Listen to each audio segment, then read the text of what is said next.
Yes, so hello everyone, Hitesh here and today we're gonna talk about the movie called Shamshera, जो कि हाल ही में theatres में release हुई थी और मैंने खुद जाकर इसे बड़े पर्दे पर एंजॉय किया। कुछ साल पहले एक मूवी आई थी संजू, जिसके अंदर रणवीर कपूर ने संजय दत्त की बेहतरीन एक्टिंग से मेरा दिल जीत लिया और पर्सनली उस दिन के बाद से he was the finest actor in my opinion. जिसके बाद अब जाकर इनकी एक और मूवी आई थी। अगर दिल से सच कहूँ तो इस कहानी में मुझे कहीं ना कहीं KGF, बाहुबली और साथ ही राउडी राठौड़ के कुछ सीक्वेंस कॉपी होते नजर आए, लेकिन शायद इसे कहानी के डायरेक्टर एज इंस्पिरेशन लेकर भी हमें कुछ नया दिखाने की कोशिश कर रहे होंगे। सो गाइज, आपका इस पर क्या कहना है, या जो लोग मूवी ऑलरेडी देखकर आ चुके हैं तो मुझे जरूर बताइएगा कि आप मेरी इस बात से कितने % एग्री होते हैं। So now without wasting time चलिए आते हैं इस कहानी की मेन स्टोरी लाइन की तरफ, जिसकी शुरुआत में हमें बताया जाता है कि कुछ लोग जो आज गुलाम बनकर जी रहे हैं वो कभी राजपुताना लोगों की एक सेना हुआ करती थी।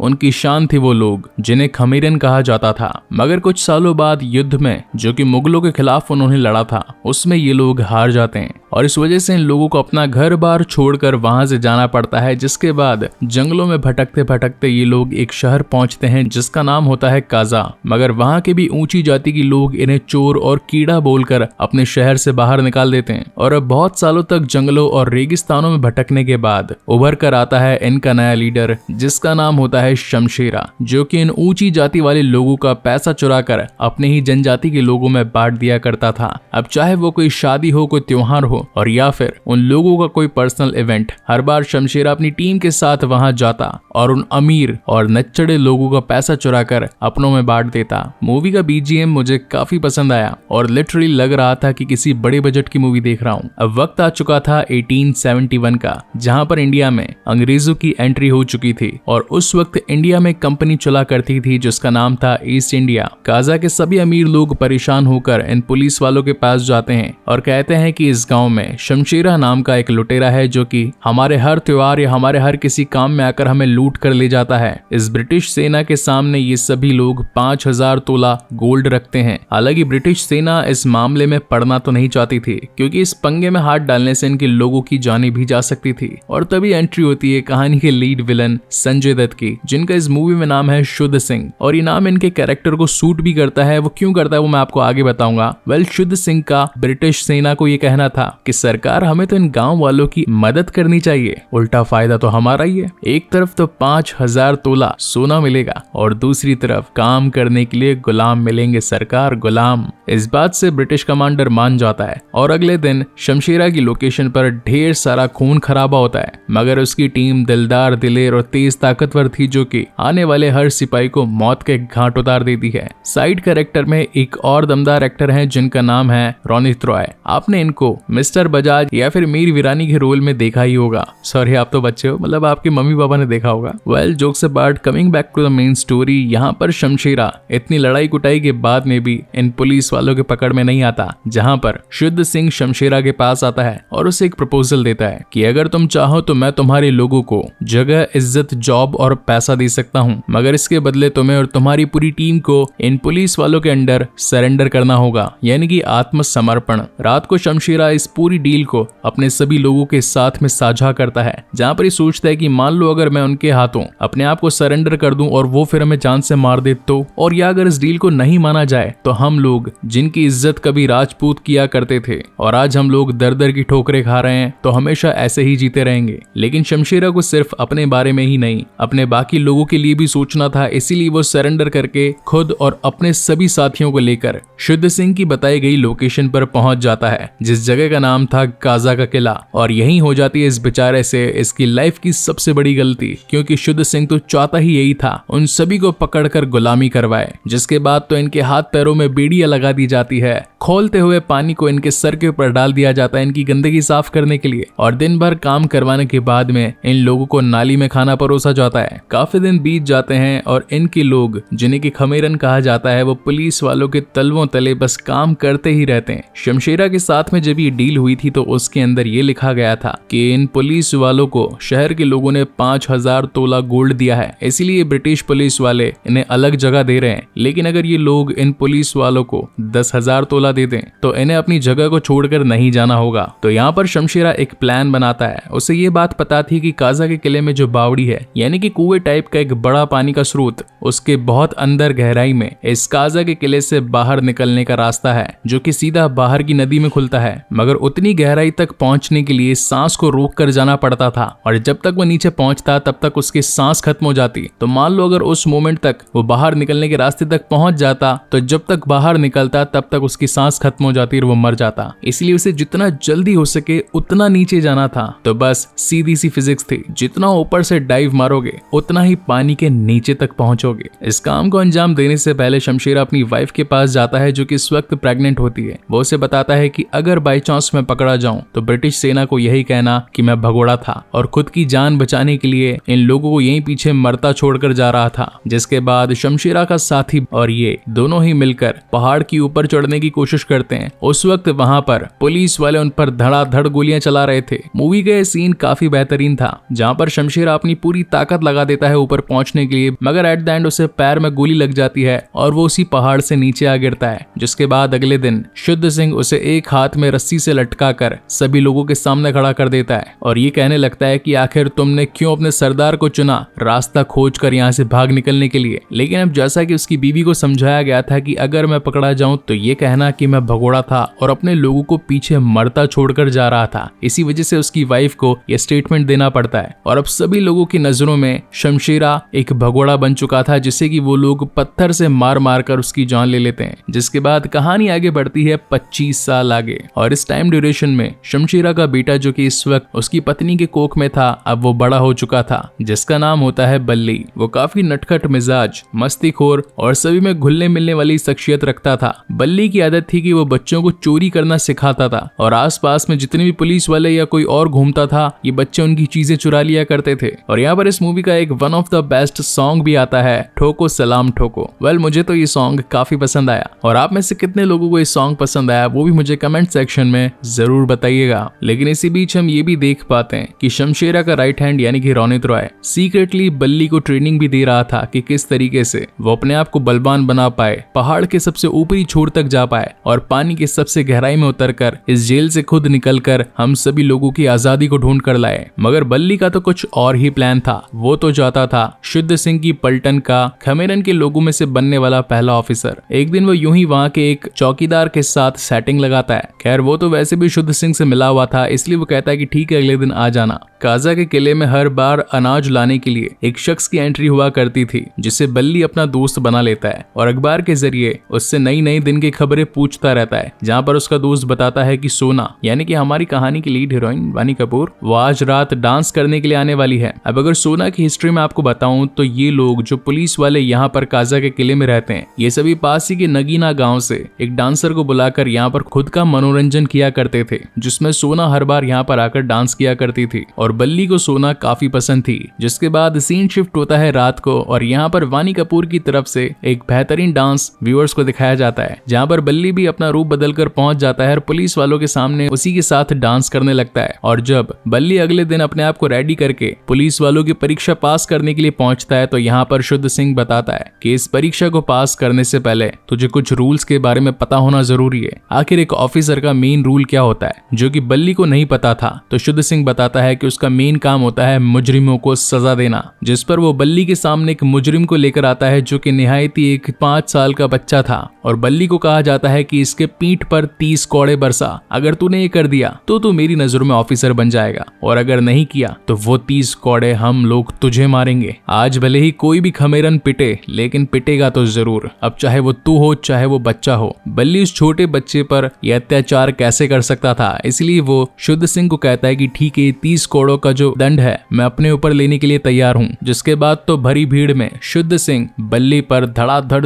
30 कौड़े बरसाता है। हर कोई बल्ली को भगोड़े की औलाद बोला करता था और जब रात को उसकी माँ उसे खाना देने के लिए आती है तो बल्ली अपनी माँ से पूछते है कि आखिर क्यों मुझे सभी कहते हैं। अब तो मुझे भी लगने लगा है कि मेरा बाप जरूर कोई भगोड़ा ही होगा जो कि अपने आप की जान बचाने के लिए यहाँ पर इतने सारे लोगों की जान को कुर्बान कर देना चाहता था। तब जाकर उसकी माँ उसे सच्चाई बताती है कि तेरा बाप भगोड़ा नहीं था बल्कि एक सच्चा वॉरियर था जो कि हम सभी खमेरनों की जान बचाना चाहता था। हमारी आजादी के लिए उसने अपनी जान कुर्बान कर दी। वो कर्म से लुटेरा और धर्म से आजाद था और अपने लोगों की जान पर कहीं बात ना आ जाए इसलिए उसने अपने आप को ही कुर्बान कर दिया। ये सारी बातें बल्ली को काफी ज्यादा मोटिवेट कर डालती है और अगले दिन तो सुबह सुबह ही वो सैनिकों की नजरों से बचकर धूप में पहाड़ के चोटी पर पहुंच जाता है। हर कोई ये देखकर हैरान था कि आखिर बल्ली क्या करने वाला है, जहाँ पर बल्ली को अपने पिता की आत्मा भी नजर आती है जो कि उसे उस बावड़ी में कूदने के लिए और ज्यादा प्रेरित करती है। और फाइनली बल्ली इतनी ऊपर से उस बावड़ी में छलांग लगा डालता है। अब क्योंकि हाइट इतनी ज्यादा थी तो पानी के नीचे डेप्थ भी उतनी ही ज्यादा थी और फाइनली बल्ली उसमें से निकलकर नहर के जरिए उस किले से आजाद हो जाता है। जिसके बाद नरेटिंग वॉइस में हमें ये पता चलता है कि बचपन से रोनित रॉय ने बल्ली को ये सिखाया था कि बाहर जाकर तुझे घोड़ा ढूंढना है, घोड़े से सीधा नगीना गांव पहुंचना है, वहां पर शमशेरा का खास आदमी तुझे मिलेगा जो कि तुझे हथियार ढूंढने में मदद करेगा और साथ ही अपने पुराने खोए हुए लोगों से भी मिलवाएगा। जिसके बाद टीम बनाकर तुझे 10,000 तोला सोना इकट्ठा करना है और यही सोना इन ब्रिटिश सैनिकों से हमारी गुलामी को आजादी में बदलेगा। और सारा कुछ एज इट इज फॉलो करते हुए बल्ली नगीना गांव तक पहुंच जाता है, जहां पर उसे छिपे हुए खमेरन मिलते हैं जो कि इस वक्त अलग अलग जॉब कर रहे थे सिर्फ अपने आप की जान बचाने के लिए, क्योंकि अगर पुलिस वालों को ये पता चल जाता है कि ये खमेरन है तो वो पुलिस वाले इन्हें भी पकड़कर काजा के किले में कैद कर डालते। मगर अब बल्ली के वापस लौट आने से हर खमेरन में एक जान आ गई थी। उन्हें लग रहा था कि हमारा खोया हुआ सरदार शमशेरा ही हमारे साथ आ चुका है। जिसके बाद वही पुराना कारवां फिर से शुरू होता है और ये सभी टीम अप करके काजा के अमीर लोगों को लूट लूट कर अपनी जेबें भरने लगते हैं। जंगल में एक पेड़ था जहाँ पर वो चुराया हुआ सोना डाल देते थे। इस पूरी चोरी के अंदर सोना इनका काफी ज्यादा हेल्प आउट करती है, क्योंकि जिस जगह पर वो डांस करने के लिए जाती तो हर कोई उसके डांस को देखने के लिए मशगूल रहता और पीछे से बल्ली अपनी टीम के साथ अपना काम कर डालता। गांव में अब चोरियां बढ़ चुकी थी और इसी दौरान शुद्ध सिंह भी ये डिकोड कर लेता है कि ये तो वही खमेरन है जो कि आज से करीब 25 साल पहले इसी तरीके की चोरियां किया करते थे। और अब क्योंकि चोरियों का पैटर्न सेम था, यानी कि जहां पर सोना का डांस वहीं पर बड़ा हाथ साफ, इसीलिए शुद्ध सिंह सोना को कैद करके डायरेक्टली उस डकैत को चैलेंज करता है। अब हालांकि उसे नहीं पता था कि वो शमशेरा का बेटा ही है, मगर फिर भी वो पंगा लेने के लिए तैयार था। यहाँ पर बल्ली भी फुल कॉन्फिडेंस में सोना को बचाने के लिए भरे पुलिस के इलाके में घोड़े के साथ कूद जाता है और शुद्ध सिंह को एक बड़ी हार देकर उनके दरवाजे पर शमशेरा लिखकर भाग जाता है। एक तरीके से पूरे गांव में और ब्रिटिश सरकार में ये बात फैल जाती है कि शुद्ध सिंह शमशेरा से हार गया। जिसके बाद कहानी में ये बताया जाता है कि कुछ ही दिनों बाद ब्रिटिश की रानी यहाँ इंडिया में आने वाली है और उसके आने से पहले हमें शमशेरा को पकड़ना होगा। मीनवाइल बल्ली और सोना की शादी हो जाती है। यहाँ थोड़े दिन बीत जाते हैं और बल्ली को एक खबर पता चलती है कि कुछ ब्रिटिश सैनिक बल्ली को पकड़ने के पीछे हाथ धोकर पड़े हैं और बल्ली इस बात को जान चुका था कि अब कोई पुलिस वाला उससे टक्कर नहीं ले सकता और उनके हौसले को और ज्यादा तोड़ने के लिए बल्ली खुद ही उस ब्रिटिश पुलिस वाले के साथ दो हाथ करने के लिए पहुंच जाता है। बेसिकली वो एक लठबाज था, उसे लकड़ी चलाना काफी बेहतरीन तरीके से आता था और उसी को चुनौती देने के लिए वहां पर बल्ली आ जाता है, जहां पर इन दोनों के बीच में एक अच्छी खासी फाइट में दिखाई जाती है। जहां इस चलती फाइट के दौरान बल्ली अपना इंट्रोडक्शन भी उस पुलिस वाले को दे डालता है और साथ ही ये भी कहता है कि उसे पकड़ने से पहले एक बार उसकी हिस्ट्री देख ले कि आखिर वो इस सारी लूट क्यों कर रहा है। और फिर उसके हाथ में सीक्रेटली एक चिट्ठी देकर और उस लड़ाई में उसे ही जितवा कर वहां से निकल जाता है। रात को जब वो ऑफिसर उन खमेरियंस की हिस्ट्री चेक करता है तो उसे पता चलता है कि उन लोगों के साथ तो बुरा हुआ,